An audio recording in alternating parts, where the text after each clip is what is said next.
¿Cómo pensar un siglo? Mejor, ¿cuánto dura un siglo?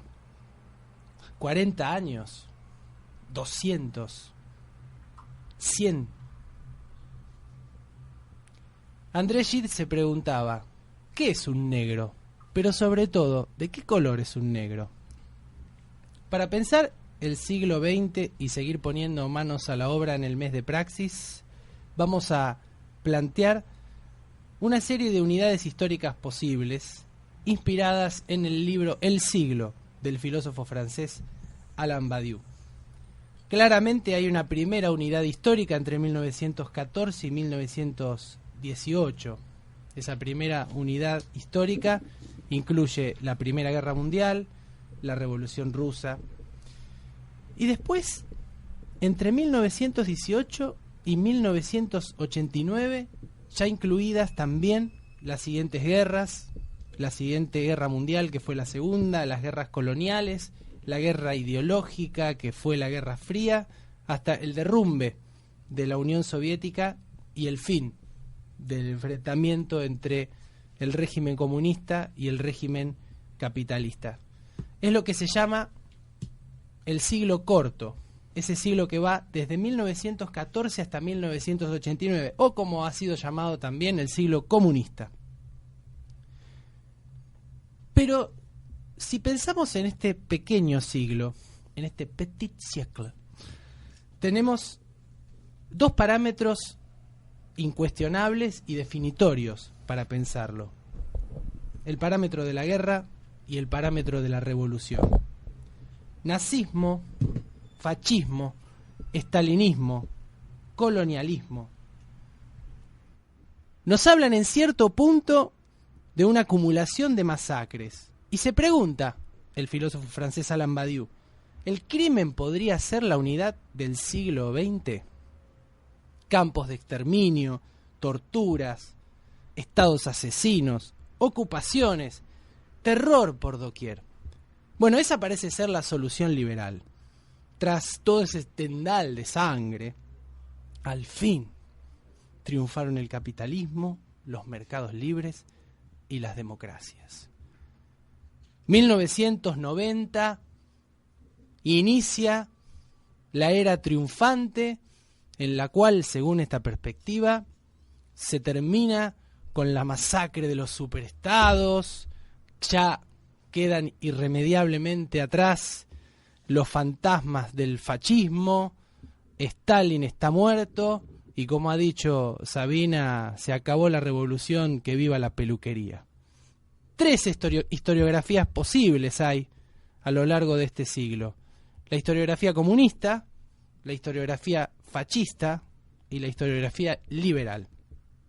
Podemos pensar el siglo a través de estas tres historiografías. Por ejemplo, podemos hacer un juego un poco macabro y pensar el siglo según una perspectiva fascista, que después de la derrota de los fascismos en el mundo y en Europa viene un periodo de decadencia, viene un periodo de mundialización, de las peores pesadillas, de las costumbres más depravadas, más desviadas, el ataque a las naciones, la decadencia del sentimiento patriótico. También podemos pensar una historiografía comunista y creer que después de 1990 hay que restablecer estrategias para poder instalar nuevamente la lucha por la emancipación. O, como hacen en la mayoría de las universidades, de las academias a nivel mundial, pensar que a partir de 1990 ha triunfado el mundo libre. Tenemos esas tres posibilidades. Pero lo que se pregunta Badiou, para no andar solamente apilando fechas a este respecto, lo que se pregunta es qué subjetividades artísticas, científicas, políticas produjo el siglo XX. ¿Hay cosas para reivindicar del siglo XX? ¿O solamente podemos reivindicar con nuestros amigos liberales el triunfo del libre mercado? O, si reivindicamos algunas cosas vinculadas con el comunismo o con el fascismo, seremos tildados fatalmente de fascistas o comunistas. A Badiou le sorprende algo que nos podría sorprender a todos, que es lo que se puede denominar el prólogo del siglo XX. La etapa situada entre 1890 y 1914, equiparable a prodigios artísticos y científicos, por ejemplo, con el Renacimiento. En 1895 Nietzsche escribe su Anticristo. En 1898 se inventa el cine. En 1899 Freud escribe la interpretación de los sueños. En 1905 Einstein formula la teoría de la relatividad restringida. En 1908 se inicia la música atonal. Un poquito antes, en 1902, Lenin escribe ¿Qué hacer? Están las novelas de Joseph Conrad, de James, de Proust. Joyce madura su novela El Ulises. Se matematiza la lógica, comienza la filosofía del lenguaje, se revoluciona la matemática. En 1912 aparece el cubismo con Picasso. En 1914 los primeros genios del cine, Griffith, Chaplin. Y entre 1914 y 1918 tenemos la Gran Guerra. Ahí termina este prólogo. Y termina en cierto punto el mundo tal como fue concebido y transformado y deformado a partir del siglo XIX, que fue lo que hemos visto en el programa anterior que fue dedicado a ese siglo precisamente. Hobsbawm dice que el siglo XX es el siglo de una ruptura definitiva con las generaciones anteriores, que se caracteriza por una destrucción del pasado tal que no es comparable a ninguno de los otros siglos. Aunque habría que advertir que eso se trató solamente en la conciencia individual de los ciudadanos, porque los procesos ideológicos tuvieron una gran continuidad en el siglo XIX y en el siglo XX.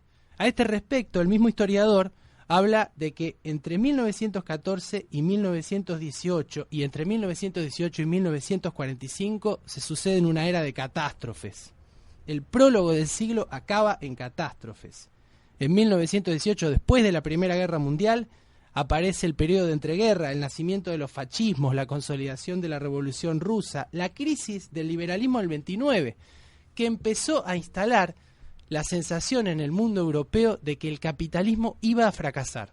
Antes de la crisis del 29, aún con la Primera Guerra Mundial, existía la sensación de que el capitalismo era, al fin de cuentas, el mejor modo de vida, y casi ninguno de los intelectuales o de los pensadores hablaba estrictamente del capitalismo. No estaba de moda, como puede estar hoy en día o a lo largo de todo el siglo XX, hablar de las crisis del capitalismo.